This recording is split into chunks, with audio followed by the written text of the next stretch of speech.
The gavel slammed like a gunshot, silencing the courtroom, but Amara Cole's heart didn't flinch. She stood at the podium, her dark eyes locked on Judge Harlan Voss, a man whose sneer seemed carved into his face. This wasn't just a trial, it was a battlefield, and Amara was fighting for more than her client's freedom. She adjusted her crisp blazer, feeling the weight of every stare in the room. The jury, a mix of skeptical and sympathetic faces, leaned forward. The gallery buzzed with whispers, some venomous, others hopeful. Amara, a black lawyer in her mid-30s, had clawed her way through a legal world that rarely welcomed people like her. Today, in this small southern courthouse, she was defending Marcus Tate, a black teenager accused of a crime he didn't commit, a convenience store robbery pinned on him by flimsy evidence and racial assumptions. But Judge Voss, with his decades of unchecked power, had made it clear, he wanted Marcus convicted, and Amara silenced. "You're out of line, Miss Cole," Voss snapped, his voice dripping with disdain as she questioned a witness. "This court doesn't need your theatrics." His words were a dog whistle, meant to undermine her in front of the jury. Amara's jaw tightened, but she didn't waver. She'd heard worse slurs in law school, whispers in the halls of her firm, clients who doubted her because of her skin. Each jab had forged her sharper, and she wasn't here to lose. "Permission to approach the witness, Your Honor," she asked, her tone steady but laced with steel. Voss hesitated, his eyes narrowing. He wanted to say Nosh could see it in the twitch of his mouth, but the room was watching. He waved her forward, grudgingly. Amara stepped closer to the witness, Officer Daniel Reed, whose testimony was the prosecution's cornerstone. Reed claimed he'd seen Marcus fleeing the store, but Amara had spent weeks digging into his story, and it was unraveling like cheap thread. "Officer Reed," she began, her voice calm but piercing, "you stated you saw my client at 9:17 p.m. on June 12, correct?" Reed nodded, shifting in his seat. "And you identified him by his red hoodie?" Another nod, less certain. Amara held up a grainy security photo, enlarged and time-stamped. "This footage shows a figure in a red hoodie, but the face is obscured. Can you confirm, under oath, that this is Marcus Tate?" The room stilled. Reed's eyes darted to the prosecutor, then back to Amara. "Tu was sure it was him," he stammered. Amara pressed harder, her questions like precise incisions. "Sure enough to risk an innocent boy's life? Sure enough to ignore the fact that this hoodie is a common brand sold in every store in this county?" Murmurs rippled through the jury. Voss banged his gavel, his face reddening. "Enough, Ms. Cole. You're badgering the witness." "Am I, Your Honor?" she shot back, her voice rising just enough to carry. "Or am I exposing a rush to judgment?" The gallery gasped. Voss's hand froze mid-air, his authority challenged in a way he hadn't faced in years. Amara knew the risk pushing Voss could cost her career, but she also knew the truth was her only weapon. Marcus sat at the defense table, his hands clasped tightly, his eyes fixed on Amara. He was 17, a straight-A student with dreams of college, but the weight of the accusation had aged him overnight. Amara had met his mother, Lena, a nurse who worked double shifts to keep them afloat. Lena's quiet sobs in their first meeting had burned into Amara's soul. This case wasn't just about Marcus, it was about every black kid written off before they had a chance. The prosecution, led by a slick attorney named Paul Grayson, leaned heavily on stereotypes. Grayson painted Marcus as a troubled youth, with a history of defiance, citing a school suspension for talking back to a teacher. Amara countered with character witnesses: Marcus's teachers, his coach, his pastor who described a kid who tutored younger students and volunteered at church. But Voss dismissed their testimonies as irrelevant, his bias glaring. When Amara introduced evidence of another suspect, a white teenager seen near the store that night, Voss ruled it inadmissible, claiming it was speculative. Each ruling was a blow, but Amara didn't bend. She worked late into the night, poring over case law, crafting motions, and rehearsing arguments. Her paralegal, Jamal, a young black man who'd seen his own share of injustice, stayed by her side. "They're trying to bury you," he warned one night, handing her a coffee. "Voss and Grayson, they don't just want Marcus locked up. They want you gone." "Let them try," Amara said, her voice low but fierce. She'd grown up in a neighborhood where survival meant outsmarting the odds. Her mother, a schoolteacher, had drilled into her, "They'll underestimate you, Amara. Use it." And she did. Every dismissive glance from Voss, every smug grin from Grayson, fueled her. She wasn't just fighting for Marcus, she was fighting for herself, her mother, and every person who'd been told they didn't belong. The trial's third day brought a turning point. Amara called a surprise witness, Mrs. Clara Evans, a retiree who lived across from the store. Clara, a frail white woman with sharp eyes, hadn't been interviewed by police, another oversight Amara had uncovered. "I saw a boy that night," Clara testified, her voice trembling but clear. "He was running, but he wasn't Marcus. This boy was taller, lighter-skinned. I told the police, but they didn't follow up." The courtroom erupted. Grayson objected, Voss slammed his gavel, but the jury was listening. Amara pressed Clara gently, drawing out details that matched the description of the other suspect. Voss tried to cut her off, accusing her of coaching the witness, but Amara was ready. She produced a sworn affidavit from Clara, signed weeks earlier, proving the testimony wasn't fabricated. The jury's eyes widened, even the skeptics looked shaken. Voss's face was a storm cloud. "Miss Cole, you're treading on thin ice," he growled during a recess. "This court won't tolerate your games." Amara met his gaze, unflinching. "I'm not playing games, Your Honor. I'm defending my client." The words hung between them, a challenge neither would back down from. As the trial wore on, the town outside the courthouse grew divided. Protesters gathered, some demanding justice for Marcus, others echoing Grayson's narrative, calling him a thug. Amara received anonymous threats, her car tires slashed one night. But she kept going, driven by a fire that no threat could extinguish. She cross-examined every witness with surgical precision, exposing inconsistencies in the prosecution's case. When Grayson tried to trip her up with legal technicalities, she parried with case law, citing precedents that left him scrambling. By the trial's final week, the tension was suffocating. Amara's closing argument was her last chance to sway the jury. She stood before them, her voice steady but brimming with emotion. "This case isn't just about Marcus Tate," she began. "It's about whether we believe in truth over prejudice. The evidence shows Marcus is innocent, a boy targeted because of his skin, not his actions. You have the power to right that wrong." Voss tried to interrupt, but Amara powered through, her words resonating with the jury. She spoke of Marcus's dreams, his family, the weight of a system that judged him before he could speak. She ended with a quiet plea, "Don't let bias win. Choose justice." The jury deliberated for 2 days. Amara barely slept, haunted by the fear that Voss's influence would sway them. When the verdict came, the courtroom was packed, the air thick with anticipation. The foreman stood, his voice shaking. "Not guilty." Lena's sob broke the silence. Marcus hugged Amara, tears streaming down his face. The gallery erupted, some cheering, others shouting in anger. Voss's face was stone, but his eyes burned with defeat. Amara had won, not just for Marcus, but for every person who'd ever been underestimated. As she left the courthouse, protesters on both sides shouted, but Amara walked tall. She'd outsmarted Voss at every turn, not with tricks, but with truth. The fight wasn't over. Prejudice didn't vanish with one verdict, but for now, justice had spoken. And Amara Cole's voice would echo far beyond that courtroom. The courtroom doors swung shut behind Amara Cole, but the echoes of the verdict followed her into the humid southern air. Not guilty had set Marcus Tate free, but the weight of the trial clung to her like damp cloth.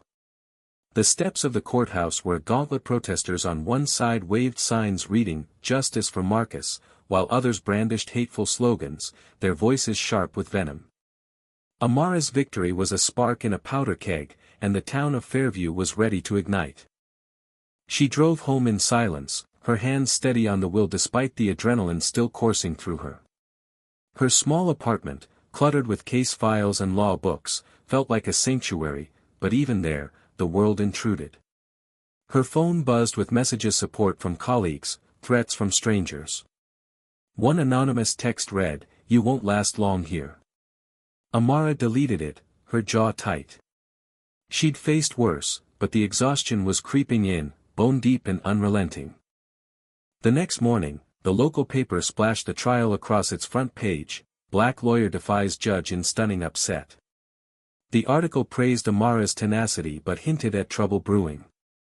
Judge Harlan Voss, it noted, had a long memory and deep ties in Fairview. Amara's win had humiliated him, and men like Voss didn't forgive. She skimmed the article over coffee, her mind already on her next case, a pro bono defense for a black single mother facing eviction. But Voss's shadow loomed, and she knew this fight was far from over. At her law firm, a modest office on the edge of town, Amara's colleagues greeted her with cautious congratulations. Most were white, well-meaning but distant, unsure how to navigate the racial undertones of her victory. Only Jamal, her paralegal, spoke plainly. "You're a hero to some, Amara, but a target to others," he said, sliding a stack of new case files across her desk. "Voss is already pushing the Bar Association to investigate you for ethical violations." Amara's laugh was sharp, bitter. "Ethical violations? He means I didn't bow." She'd expected retaliation. Voss had allies in high places, from the district attorney to the mayor. But she hadn't clawed her way through law school, surviving microaggressions and outright hostility, to crumble now. "Let them come," she told Jamal. "I'm ready." Her readiness was tested sooner than she expected. 2 days later, a letter arrived from the Bar Association, requesting her presence at a hearing. The charge, conduct unbecoming a lawyer, based on her disrespectful behavior toward Voss during the trial. It was a flimsy accusation, but Amara knew it was a power play. Voss wanted her license, her livelihood, her voice. She spent nights preparing her defense, combing through trial transcripts to prove every move she'd made was by the book. Jamal stayed late, digging up dirt on Voss's own record, rumors of biased rulings, favors for connected attorneys. It wasn't much, but it was leverage. The hearing was held in a sterile conference room in the state capitol, far from Fairview's charged atmosphere. Amara faced a panel of 3 attorneys, 2 white men and 1 black woman, Dr. Elaine Carter, whose sharp eyes gave Amara a flicker of hope. The lead investigator, a silver-haired lawyer named Richard Holt, read the charges with a neutral tone, but his questions were barbed. "Ms. Cole, do you believe your conduct in Judge Voss's courtroom was professional?" Amara sat straight, her voice calm but firm. "I believe my conduct was necessary. My client's life was at stake, and I challenged testimony that didn't hold up. If that's unbecoming, then the problem isn't might's a system that punishes truth."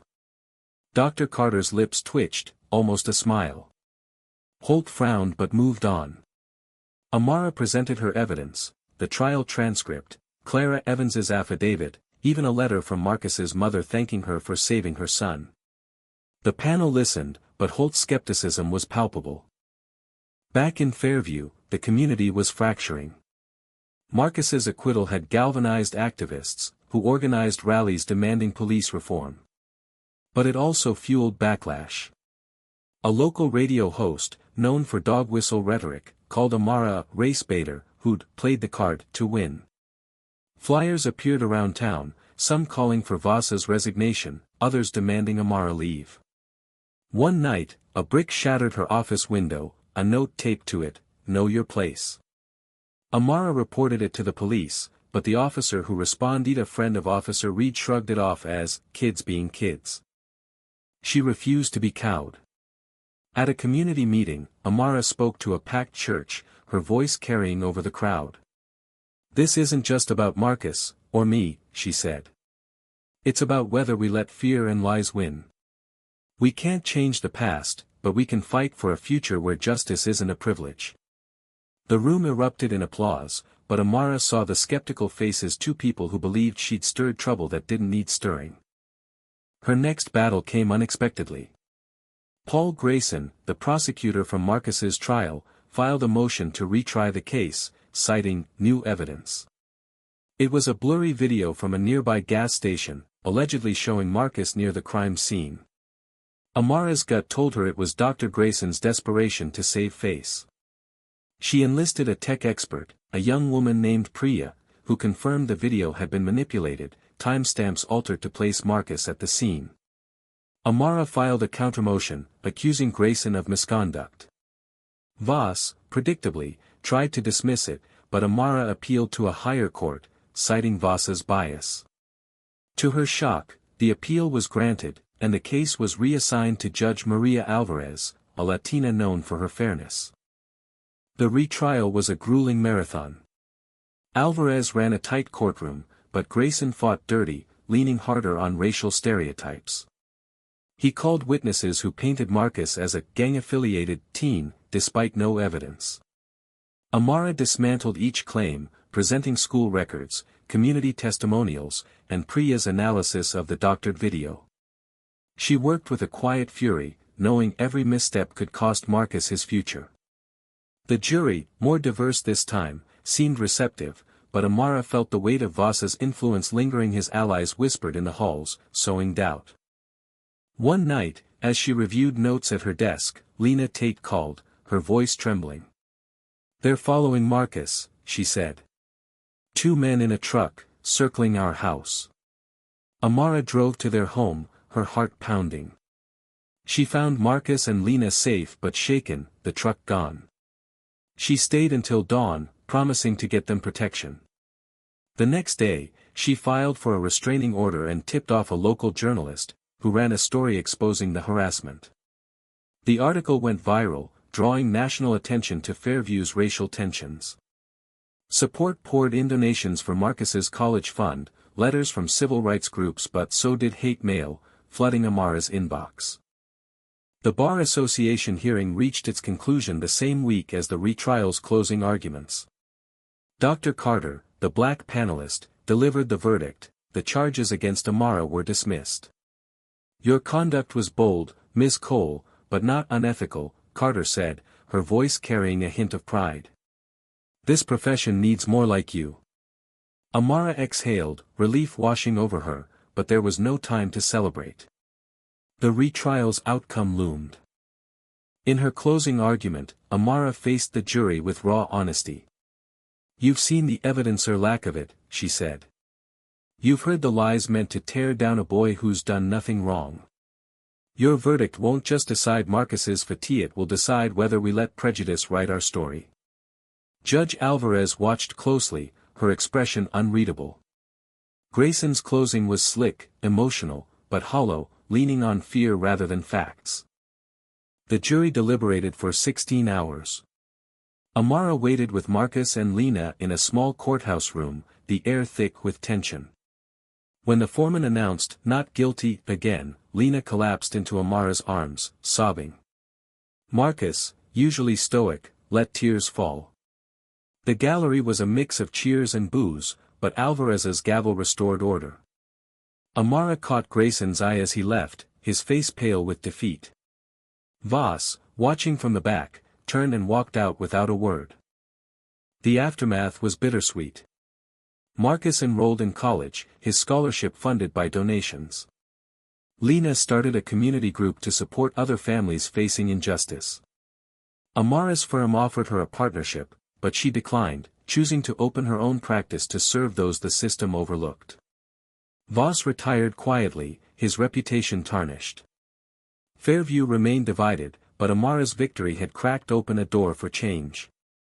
As she stood in her new office, a small space filled with second-hand furniture and big dreams, Amara felt the weight of her journey. She'd outsmarted a system rigged against her, not with anger, but with relentless truth. The fight for justice was endless, but she'd proven one thing: no one could silence her. What do you think? Where does justice stand in a world so quick to judge? Share your thoughts on right, wrong, and the battles that shape us.